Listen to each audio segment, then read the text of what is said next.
Well, it's a fine line, right? So there's multiple levels of support that the government is looking at, and the government today just gave $90 million to Fonterra, which is a big dairy exporter, Right. to try to substitute out, coal, etc., from some of its factories. So they're getting a subsidy to help with decarbonisation, that sort of stuff. And what's called New Zealand Steel, the big steel mill, they got that a pretty big check. So governments globally and in New Zealand are starting to front foot and encourage these firms to do it. Now you can debate, would that sort of stuff take place anyway? And I guess it's a moot point. The companies would say no.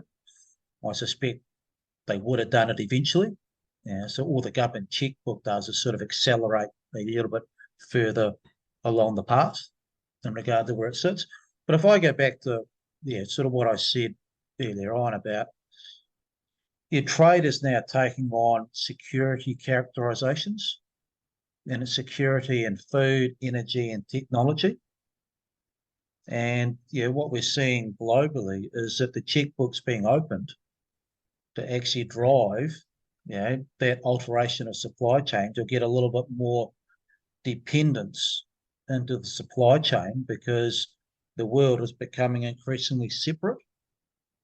And that's likely to continue going forward. And if there's one thing that COVID has taught us, is to be very wary about relying on that just-in-time model, because just-in-time is not always just-in-time, and you need to plan for just in case. Right. So lo and behold, the manufacturing sectors globally are getting a little bit more of a localized push in regard to nearshoring, onshoring, close-shoring. My favourite one is friend-shoring in regard to where you're putting stuff. But get pretty big tectonic shifts compared to the environment we've been used to. We've been used to efficiency, just in time. Trade, through economics, the laws of comparative advantage, rules-based orthodoxy in regard to what goes on.